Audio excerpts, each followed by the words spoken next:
Good evening students. आज का हमारा अगला टॉपिक शुरू करने से पहले अगर आपको मेरे वीडियोस पसंद आते हैं तो एक लाइक ज़रूर बनता है, और अगर आपको इससे बेनिफिट होता है तो आप अदर स्टूडेंट्स के साथ भी इस लिंक को शेयर कर सकते हैं। और थोड़ा सा मोटिवेशन स्टूडेंट्स की तरफ से रिक्वायर्ड होता है, नए नए और वीडियोस बनाने में हेल्प मिलता है। ठीक है, और अगर आपने मेरा चैनल अभी तक सब्सक्राइब नहीं किया है तो जल्दी से सब्सक्राइब कर लीजिए। उसके साथ एक बेल आइकन है, उसे भी प्रेस कीजिए ताकि मेरा हर नोटिफिकेशन सबसे पहले आपको मिले। तो आज का जो हमारा टॉपिक हमने शुरू करना है, दैट इज, मैंने आपको जो हमारा टॉपिक चल रहा था वो चल रहा था हमारा नॉन प्रॉफिट टाइप ऑर्गेनाइजेशन का। तो हमने आज डिस्कस करना था इसमें इम्पॉर्टेंट आइटम्स में सबसे पहला जो हमारा टॉपिक है वो है हमारा सब्सक्रिप्शन का। What is a subscription? Subscription means, देखो, एक हमने चैरिटेबल ऑर्गेनाइजेशन बनाया, ठीक है। सपोज करो हमने 10 स्टूडेंट्स ने, हम 10 लोगों ने मिलकर एक ऐसा ऑर्गेनाइजेशन बनाया जो इस टाइम पीरियड के दौरान, कोविड के दौरान, लोगों को मदद करते हैं कुछ मेडिकल फैसिलिटीज यानी मेडिसिन वगैरह प्रोवाइड करने में, या कुछ खाने के लिए प्रोवाइड करने के लिए। ठीक है, तो क्या हमारा सिर्फ एक ग्रुप बना लेना सफिशिएंट है हेल्प करने के लिए? नहीं। अगर हमें उन्हें मेडिसिन प्रोवाइड करनी है या अदर टाइप ऑफ फैसिलिटी हमें प्रोवाइड करनी है तो उसके लिए हमें पैसों की जरूरत जरूर पड़ेगी, क्योंकि मेडिसिन भी अगर हमें परचेज करना है तो उसके लिए हमें पैसे ही रिक्वायर्ड है। बिना पैसों के हमारे पास मेडिसिन नहीं आ सकते हैं। ठीक है, या हमने इसके अलावा किसी और तरह की कोई खाने के लिए उनको कुछ प्रोवाइड करना है या इस तरह की कोई हेल्प करनी, तो हमें पैसों की जरूरत जरूर पड़ेगी। अब ये पैसा कहाँ से आएगा? क्या हम लोगों से मांगने जाएंगे? नहीं, हम बिल्कुल भी मांगने नहीं जाएंगे। जैसे मैंने आपको कहा है कि हम 10 लोग हैं, ठीक है। हम 10 लोग ये डिसाइड करते हैं कि हम 10 लोग जो है 200 रुपया हर 6 महीने में कंट्रीब्यूट करेंगे, यानी टोटल हमारे पास कितना अमाउंट हो जाएगा? 2000 का। अब ये जो हमने मेंबर्स ने पैसा इकट्ठा किया, इस पैसे को क्या कहा जाता है? सब्सक्रिप्शन। ठीक है, अब इस सब्सक्रिप्शन का हमारे नॉन प्रॉफिट ऑर्गेनाइजेशन के जो हम अकाउंट्स मेंटेन करते हैं, receipt and payment, income and expenditure, उनमें ट्रीटमेंट कैसे देते हैं। तो सबसे पहले हम बात करते हैं रसीट एंड पेमेंट अकाउंट की। रसीट एंड पेमेंट अकाउंट, देखो, रसीट एंड पेमेंट अकाउंट हमने कहा था जस्ट लाइक हमारा कैश बुक है, और इसमें हमें टोटल रसीट्स ही शो करनी होती है, चाहे वो हमें पास्ट के लिए मिली हो, प्रेजेंट के लिए और नेक्स्ट ईयर के लिए, whether received for previous year, current year और नेक्स्ट ईयर। ठीक है, इससे हमें कोई लेना देना नहीं। टोटल जितना हमारे पास सब्सक्रिप्शन आ गया वो हमारा जाएगा रसीट एंड पेमेंट अकाउंट में। ठीक है, मैं यहाँ पे एग्जांपल लेती हूँ। सपोज कीजिए हमारे पास 50,000 का आया, ठीक है। इसमें हमारा कुछ पिछले साल का जो आउटस्टैंडिंग था वो रिसीव हुआ है। 1-2 मेंबर्स ऐसे थे जिन्होंने अगला जो है एडवांस में ही पे कर दिया, तो इसमें सब कुछ इंक्लूडेड है, टोटल अमाउंट है। तो क्या ये टोटल अमाउंट हमारा कहाँ जाएगा? इनकम एंड एक्सपेंडिचर में, क्योंकि ये हमारी इनकम भी तो है ना। ठीक है, लेकिन हमारा जो इनकम एंड एक्सपेंडिचर है वो just like profit and loss account है, और प्रॉफिट एंड लॉस में हम लोग सिर्फ करंट ईयर से रिलेटेड जो हमारी इनकम्स एंड एक्सपेंसेस होते हैं सिर्फ उन्हें ही शो करते हैं, वेदर दे आर रिसीव्ड और पेड और नॉट। ठीक है, मतलब चाहे वो आउटस्टैंडिंग्स है, चाहे वो आपके क्या कहते हैं अक्रीव्ड है, कुछ भी है, हमें तो करंट ईयर से रिलेटेड। सपोज जैसे हमने कहा कि 10 मेंबर हैं, 200 रुपया पर मेंबर है, तो हमारा टोटल सब्सक्रिप्शन जो है वो 2000 का है। अब ये 2000 हमें रिसीव हुआ नहीं हुआ हमारे लिए मैटर नहीं करता, बट करंट ईयर का हम इनकम एंड एक्सपेंडिचर में 2000 ही शो करेंगे।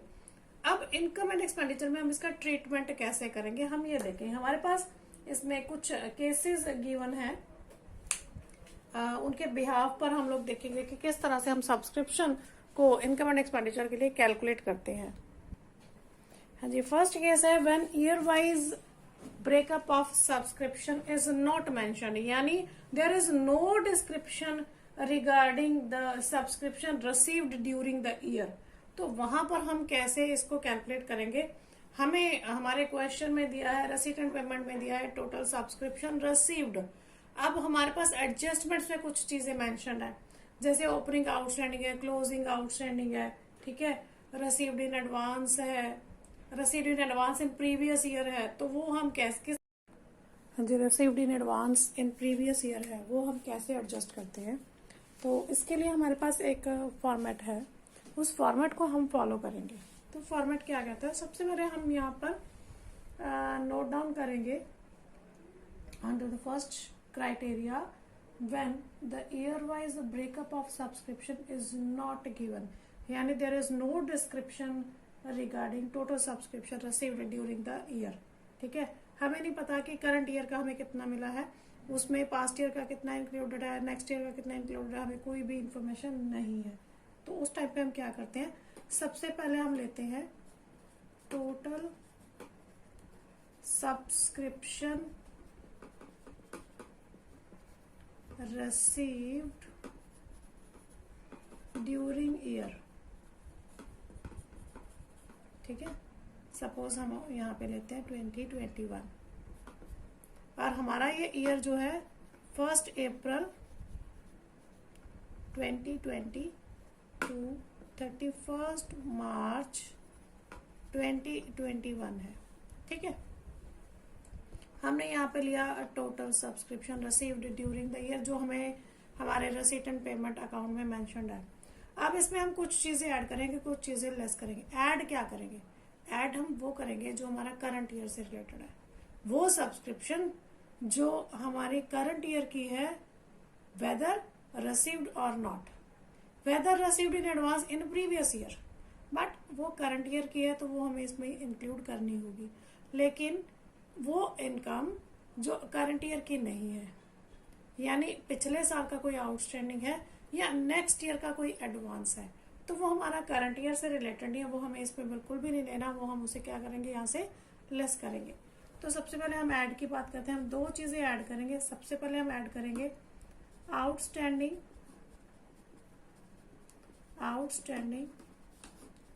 Eight the end of year, means on 31st March 2021। ठीक है, अब ये 31 मार्च 2021 को ड्यू है, मीन्स वो 1 अप्रैल से लेके 31 मार्च तक, 1 अप्रैल 2020 से लेके 31 मार्च 2021 तक की थी, वो अभी तक ड्यू है, अभी तक हमें रिसीव नहीं हुई, बट करंट ईयर की इनकम तो है ना, तो हम इंक्लूड करेंगे। दूसरी चीज हम इसमें ऐड करेंगे, अगर हमें 1 अप्रैल 2020 को ये पता चलता है कि 31 मार्च 2020 या 1 अप्रैल 2019 से लेके 31 मार्च 2021 तक कोई एडवांस मिला था, बट वो हमारा इस साल के लिए था, करंट ईयर के लिए था, यानी 1 अप्रैल 2020 से लेके 31 मार्च 2021 तक के लिए वो हमारा था। इसका मतलब received in advance in the beginning of year। ठीक है, मीन्स 1 अप्रैल 2020। ठीक है, तो वो भी हमारा करंट ईयर का होगा। अगर शुरू में अगर हमें कोई एडवांस मिला तो वो हमारा ये साल अभी पूरा पड़ा है, यानी इस साल के लिए है। अब जैसे हमने दो चीजें ऐड की है, वैसे ही हमारी दो चीजें लेस होंगी, जिसका लेना देना हमारे करंट ईयर से नहीं है, जैसे कि outstanding in the beginning of year, यानी कि 1 अप्रैल 2020 को जो हमें आउटस्टैंडिंग था, अगर हमारा कोई आउटस्टैंडिंग पड़ा था, वो हमें इस साल रिसीव हो गया होगा, यानी वो इस अमाउंट में इंक्लूडेड होएगा। लेकिन वो तो हमें चाहिए नहीं, वो तो पिछले साल का है, इस साल का नहीं है, तो हम उसे क्या करेंगे, लेस कर देंगे। अब दूसरी आइटम जो है हम इसमें से लेस करेंगे, less received in advance eight the end of year. यानी अगर हमें 31 मार्च 2021 को कोई एडवांस मिला है तो वो अगले साल का है, करंट ईयर का नहीं है, हमें उसकी रिक्वायरमेंट नहीं है, हम उसे लेस करेंगे। अब ये सारा करने के बाद हमारे पास जो फिगर आएगा, टोटल में हम ये 2 आइटम प्लस करेंगे, 2 आइटम माइनस करेंगे, जो आएगा that is the actual subscription that is transfer to income and expenditure account. अब इसी पॉइंट को हम समझेंगे एक प्रैक्टिकल के साथ। तो चलिए देखते हैं हम एक क्वेश्चन अपनी बुक में से। हमारे पास गिवन है सब्सक्रिप्शन ड्यूरिंग 2019, यानी हमें टोटल सब्सक्रिप्शन रिसीव हुआ है 1,25,000 का, ठीक है। उसके बाद है subscription due at the end 2019, then subscription due at the beginning 2019, subscription received in advance at the end and subscription received in advance in the beginning 2019, ठीक है। चलिए देखते हैं कैसे करेंगे हम क्वेश्चन को। तो देखिए, total subscription received during the year हमारे पास है 1,25,000। हम ये यहाँ से हटा देते हैं, 1,25,000।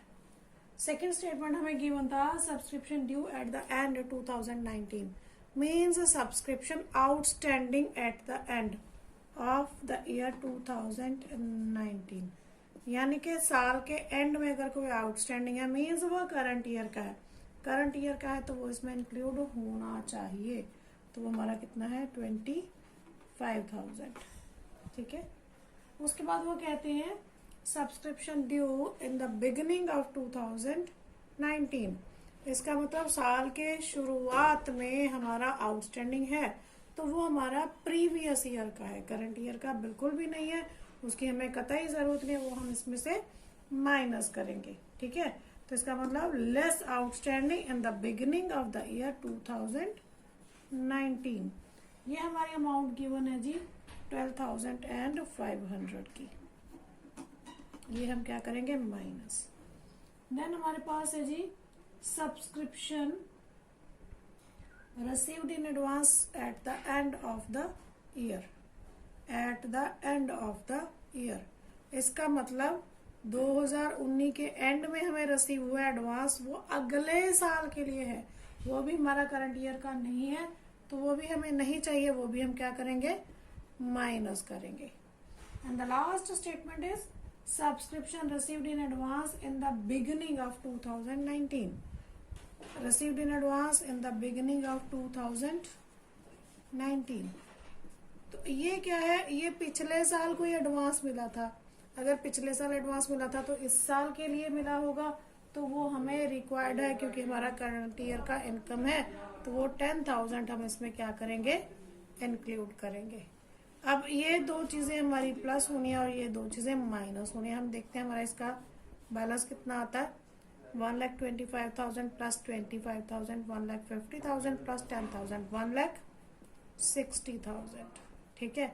अब ये है 12,500 प्लस 500, 13,000, 13 प्लस 17, 30,000 हमारा ये है।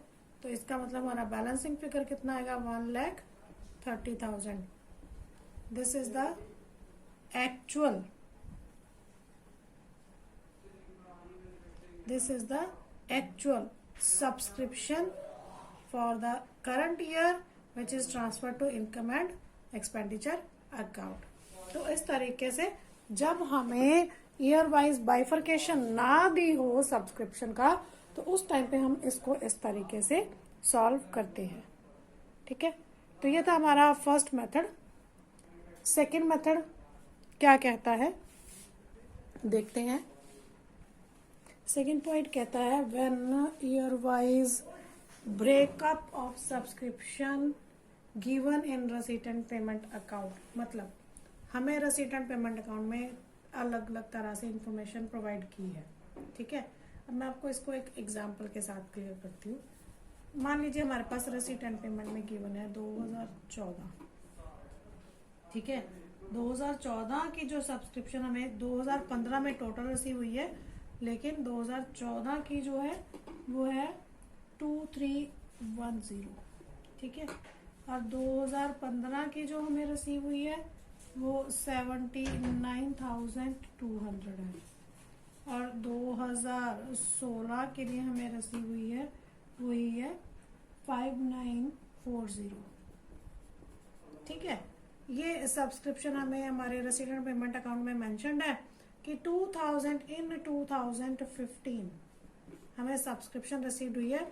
2014 के लिए 2310, 15 के लिए 17,200 एंड 16 के लिए 5940। इसका मतलब हमारा करंट ईयर क्या है 2015। सबसे पहला पॉइंट हम नोट डाउन कर लेते हैं, सब्सक्रिप्शन रिसीव्ड में मैंने यहाँ पे शॉर्ट में लिखा है सब्सक्रिप्शन रिसीव्ड इन 2015। कितनी रिसीव की है 79,200। अब देखो इसमें ना तो 14 वाली इंक्लूडेड है ना ही 16 वाली, तो इसका मतलब इनमें से किसी का कोई ट्रीटमेंट करने की ज़रूरत नहीं है। ना तो ओपनिंग आउटस्टैंडिंग यहाँ पे कोई है, ना हमारा यहाँ पे क्लोजिंग एडवांस है, ठीक है। लेकिन हमें इंफॉर्मेशन गिवन है subscription due at the end of 2015, ये हमारी है जी 3300। इसका मतलब ये हमारी करंट ईयर की है, क्योंकि 2015 की अगर एंड में है तो हमारी करंट ईयर की हम क्या करेंगे, इसको ऐड करेंगे यहाँ पर, add subscription due at the end of 2015, कितनी 3300, ये हम क्या करेंगे इंक्लूड करेंगे। एक और इन्होंने पॉइंट दिया है, कहता है subscription received in advance in 2014 for 2015 is 6600। कहता 2014 में हमें एडवांस मिला था 2015 के लिए 6600 का, मीन्स वो हमारा करंट ईयर हो गया ना। बेशक पिछले साल मिला है लेकिन इनकम तो हमारी इस साल की है, तो इस साल हम क्या करेंगे ऐड करेंगे, add received in advance in beginning of 2015 और इन 2014 फॉर 2015, कितना 6600। अब इसके बाद हमारे पास और कोई इंफॉर्मेशन नहीं है, तो हम इसको क्या करेंगे टोटल लगाएंगे हम इसका 0 0 1